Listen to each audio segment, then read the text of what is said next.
Hey there neighbors, Kevin here with eTrailer, and today we're going to be taking a look at and showing you how to install Redarc's TowPro Liberty Trailer Brake Controller here on our 2020 Nissan Pathfinder. With ours today, we did have the tow package, so we were able to unhook the old 4-pole wire harness and just plug it right in our 7-way wiring harness and then all of our relays that come along with that kit. And that gave us everything we needed to actuate the brakes and send our light functions back to our trailer.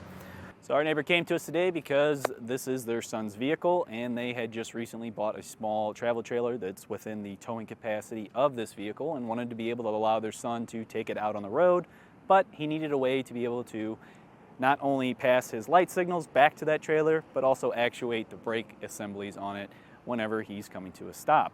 And that's where CURT came in with their T-connector wire harness, so that way we can get the lights transferred back, and then Redarc helped them out with the trailer brake controller, so that way we can send back that signal to each one of the brake assemblies and come to a nice, safe stop. So one of the cool things about this, it's going to start out at that blue light, but as you increase the intensity, it's going to start changing to a pink and then into a red. So I'm going to press the manual override, and you can kind of see as I start turning it, now it's getting like a purple into pink into red as we start climbing up that intensity there all the way up to 10. And then as soon as we let go, it's right back to that blue, just telling us that we are hooked up to our trailer. And if I pressed it again, it's going to activate those brakes at that intensity. So going from 0 to 10, that gives you a pretty good idea. So you can really kind of dial in exactly what you want for each specific trailer.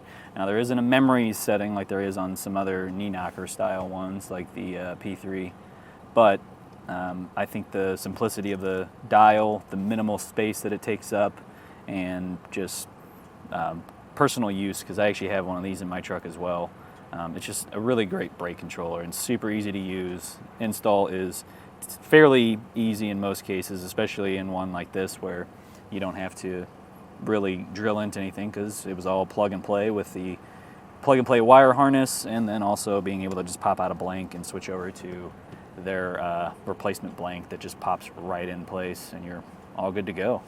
With the very limited amount of space in our vehicle here, you really don't want to have that old knee knocker style brake controller taking up even more room, to where now we don't have space to kind of spread our legs and actually relax as we're making that long haul from point A to our campsite. And on top of that, with Nissan giving us a bunch of different empty blanks here that we can use to just insert and actually mount up our controller in a nice, clean fashion, it's really just a no-brainer that the Redarc TowPro Liberty is the right brake controller for this vehicle. So with this vehicle being factory prepped, it has a plug that allows us to easily just pop in a connector from our wiring harness on our Redarc brake controller into that connector, so that way we don't have to splice in anything, we don't have to run any extra wires, just a really simple install. The one thing here is that the knockout panel that we put in here for the controller to actually plug into is not included with the kit, but it's something you can pick up separately, and it's going to make your installation even easier. Now, if you didn't want to use that, you could still drill out the hole in one of these blanks and just use the blank itself, but I feel like it's just a little bit nicer and easier to get their actual blank mounting panel that they have specifically for the Nissan vehicles, just so you have a much nicer and cleaner install. Overall, this one wasn't bad, but it is pretty tight getting down under the dash and then getting your hands up into the wiring here. There really isn't a lot of space to put any other kind of brake controller. There really wasn't another spot to put the brake controller in, even with how small the TowPro Liberty is. But overall, if you feel like you're a little bit smaller, maybe if you're around my size, you could probably get in there. If you're a little bit bigger, I probably wouldn't want to do that myself. Even pushing the seat all the way back, it was a pretty tight fit. So if you feel like this is just too snug of a fit for you, or maybe you just don't want to deal with the hassle of trying to crawl under there and get your wiring all in place and then zip tied up out of the way so it doesn't get caught on anything else, then please feel free to use our dealer locator, and you can enter in your zip code to find a shop near you and get it professionally installed. Now, if you are wanting to do this yourself, then stick around and I'll walk you through the process. So starting off with the removal of our 4-pole socket, we're just going to be obviously cutting any zip ties or any other fasteners you might have there and working our way back. Right over here on our passenger side, just above our trailer hitch, is right where our factory port is that we plug into. So, it's a little bit closer. And there should be just a little tab to press in on. You can see it, it's kind of blocked here because it's up against the fascia, or the crash beam here. But we'll press in on that and then be able to pull the plug down. Might have to get a small screwdriver in there to really get onto it though, just because I can't really get my finger in there. There we go. And they riveted the ground to the frame here. I'm just going to snip that off since we won't be needing that any longer. Next, we're going to go inside and open up our rear storage unit here, and we're going to take our 10mm socket. And there's going to be 3 screws, one on either side towards the front of the vehicle, and then one in the center. And we'll take those out.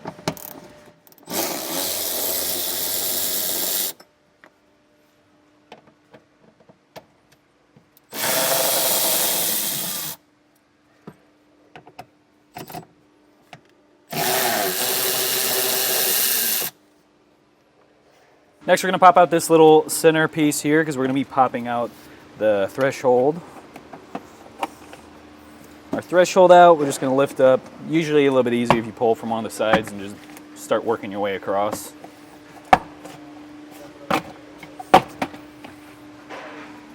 Right, next, we're going to have 4 push pins. They are these little white guys here. And we're going to pry each one of those up nice and gently. And then we should be able to lift the whole storage container out of here by just pulling straight up.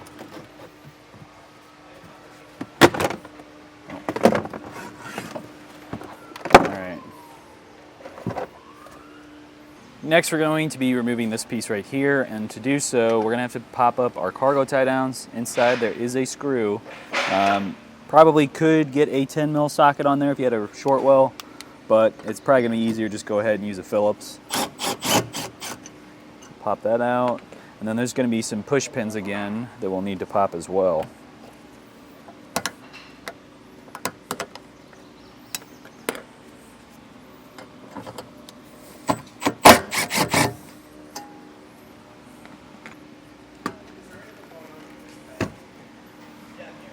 You can reach down in here and grab the harness that you're going to need to get to for the relays. What you can see in here, this is the old relay harness for the 4-pole that was on here before. I'm going to pop out, there's 2 screws holding the legs on for this metal piece here, and then on the other side there's 2 more. Those don't have a Phillips head on them. It looks like they're probably 10mm, so I'm going to try and just pop those 2 out, and then we can just pull this whole bracket out and we can have this wide open. I've got that metal brace out of the way so that you guys could actually see the harness here. There's going to be 2 plugs. One of them is going to be black, and it's going to have a little push tab on it.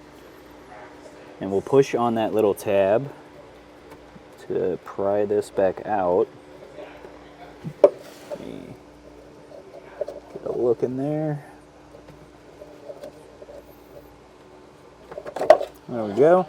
And now on the white one, it's right in the center, and it's like at the bottom of the plug. You got to press in just a little bit, and that'll pry right out.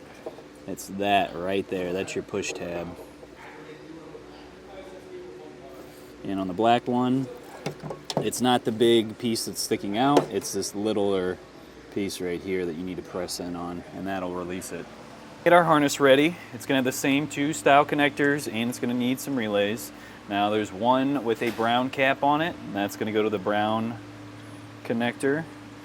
Make sure that we have this fully clicked in. And the other ones, these 2 white ones, we'll just throw one of the 2, or sorry, 2 of the 4, if I could count, relays on, and we'll make sure that those properly snap in. Give it a little tug, make sure it doesn't pop back out.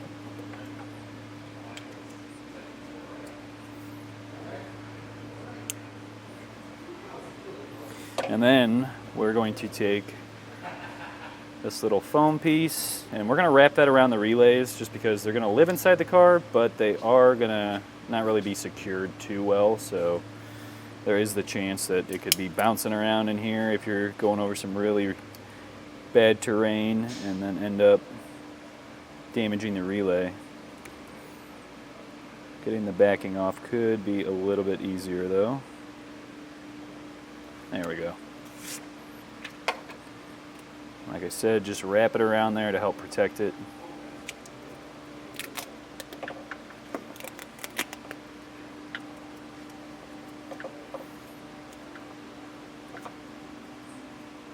We're going to do that for each one of our relays on this wire harness too. Going to plug this back into the previous connectors that we just had there. Push the white one up, clicked in, and same one with our black connector.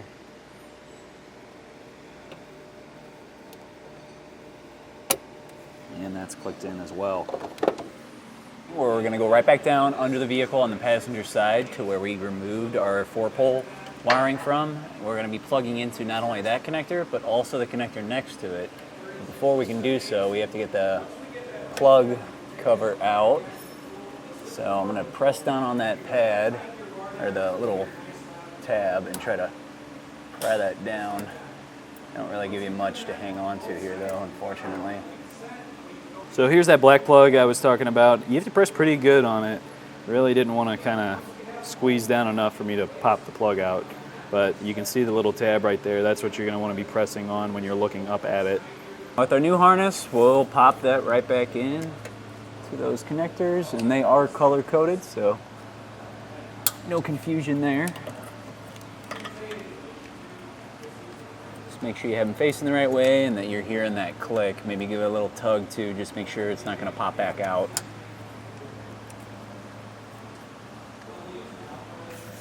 And then from there we can route our wiring over, and the hitch that we have on this Pathfinder today already has a mounting bracket, but we do need to add on 7-pole mounting bracket. So we're just going to get this over to it. Oh, I'm going to pry back this up. I like to find some braces for the fascia and kind of run through those so that way we have something to zip tie to help hold our wiring up and prevent it from sagging down and potentially getting caught. So we'll probably zip tie that up pretty good. And then the plug's going to be right here with our mounting bracket attached to it. We have our mounting bracket in place now. We will connect up our 7-way. This is only going to go in one way. To fully seat, make sure you give it a little tug. Make sure it's not going to pop back off. Well, nice contact there. Pop that in, and then our bracket that we chose did come with hardware, so we can get this mounted up too.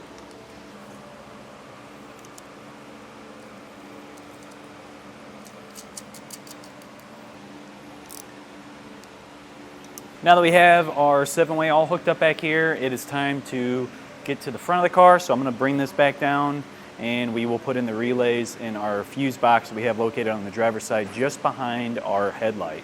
So the box we're looking for is this guy right here. It's kind of at a slanted angle where it's kind of matching up with the angle of our headlight here. Now you can pop this out if you want. There's a push tab right here for that bracket, and then you can get a little bit better of a view at it.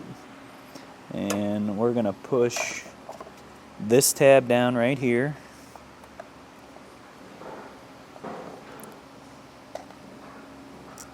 I'm sorry, it's a little bit easier if you pull up on it instead. So I assume they want you to kind of push in on that or down here, but if you kind of pry up on this guy, it's a little bit easier to pull right on out of there. And you can see on the inside, it's telling us this is for our trailer, right hand and left hand turns. So while these relays might be fine, we're just going to go ahead and swap everything back out to brand new. So we'll push in on that tab and then pull our relay out. It's trying to come. There we go. All right, now we'll throw on our new relays.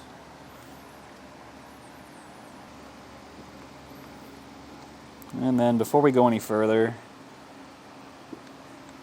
let's go ahead and we'll test out our wiring, make sure everything's functioning properly, and then after we make sure that everything's good, we can start placing all of our interior back in. So all those panels we took out in that storage box that we took out from the trunk, we're gonna get all of that put back. We'll get our relay box right here put back, and we should be all good to go. All right, starting out, you can see on our tester, we've already got 12-volt power showing. Let's see our running lights. Now our brakes, left turn, and then our right turn. If you end up having issues with yours, whether it's during the install to begin with, or it's just later on you have something stop functioning correctly, good thing to do is check your relays and check your fuses. Now that we've checked all of our functions, everything's working properly, it's a good time now to just kind of reinstall all of our interior pieces here and get everything nice and buttoned up. All right, so right where you see that blue piece of tape, that is our plug for our brake controller. And there's a almost like hook and loop fastener style strap around it. I'm gonna have to cut that off so that we can get that down and plug in our wire harness. And then a bit higher in there, I also already have the control module for our brake controller in place. There's a bracket that's gonna run up to the firewall, and that had 3 holes in the top portion of it, and then there's another hole that's going to match up with the bottom, and you can see I've got a zip tie running through there. That is how we're going to be mounting this up. I've just ran it through both of the top slots in the control module for mounting, and then I'm going to run this last zip tie through the bottom, and then I'll tighten those up and get it nice and snug up there. So it doesn't matter what orientation you have it in, just as long as once it is in that orientation, it stays there and can't move, because it will learn its orientation as you start to drive. All right, so I've got this wire harness free from the tape now. Here is the end of it. I've also pulled off the plug, so you will want to pop that out too. Otherwise, you're not going to be able to get your wire harness on there. And now that we have that free, I'm going to connect this up. And then I'm going to get back in here a little bit more so I can fish up our Redarc side of our wire harness onto our unit that I have zip tied up to that metal bracket.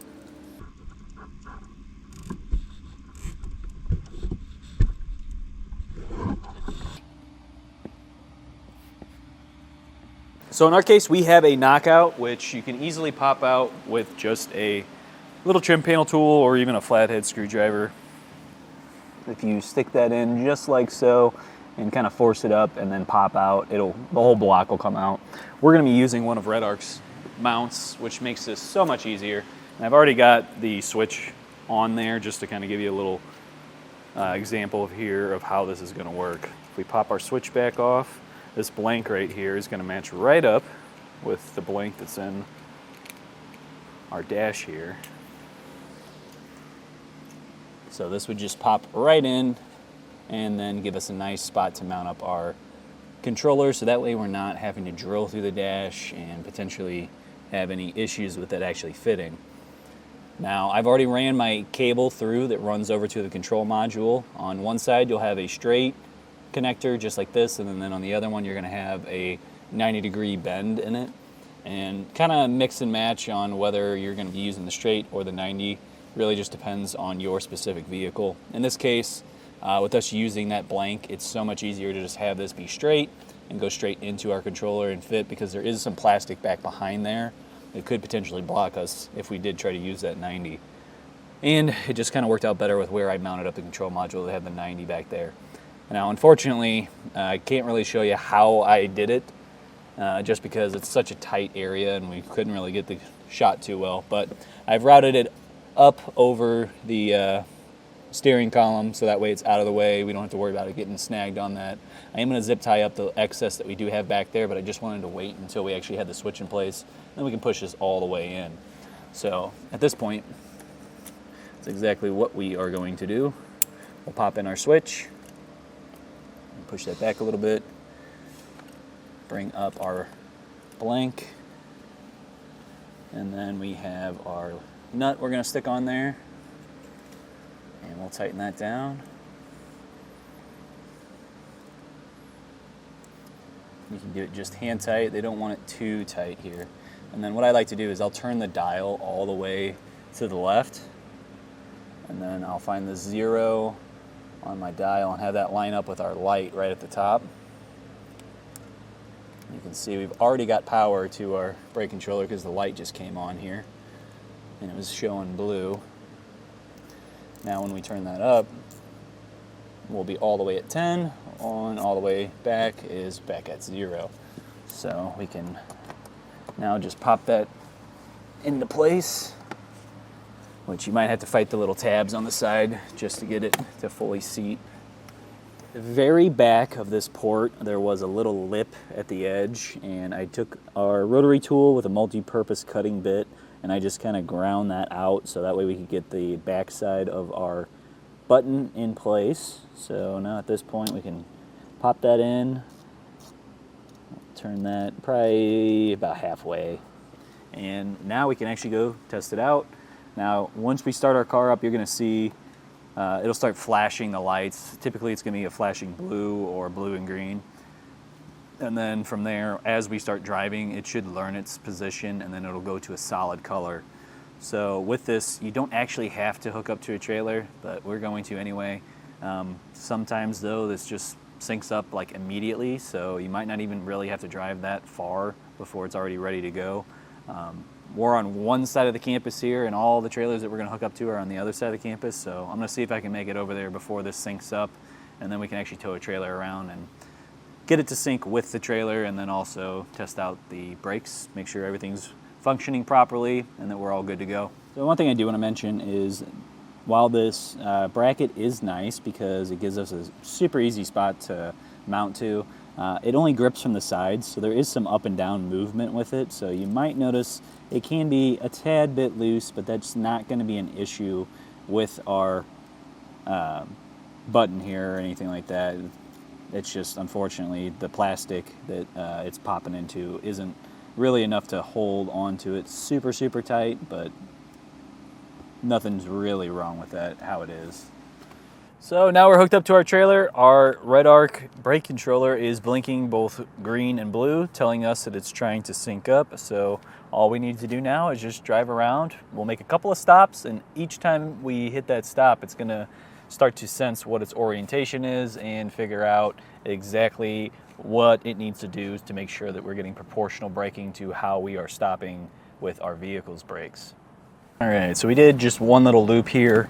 I had the trailer brake controller set at 5, so right around the middle. It's typically a good spot to start with, but with the trailer that we're hauling, it's a utility trailer, so it's open. There's not any weight on it right now because there's nothing in it, so pretty much hopped the trailer just from the brakes catching just like that. So I did turn it down. We're down to 2 right now, and that's giving me a nice even stopping power here. So you might need to kind of play around with it at the same time here. What we typically like to do is just get going 15 to 20 miles per hour at a straightaway, and then use the trailer brake controller's manual override, which is just pressing in on the button to help slow us down to a stop. So we'll come up to the building here and do just that.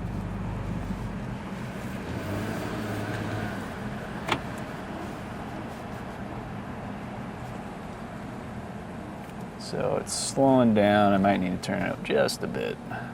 There we go. So I don't have my foot on the brake. The trailer brakes are what are pulling us to the stop. And in the manual, they're going to tell you just basically drive around, do like 15 to 20 stops, and it should learn its location. This one's taking a little bit longer. And like I said, in my time of doing this, it's usually paired itself before I could even hook up to the trailer.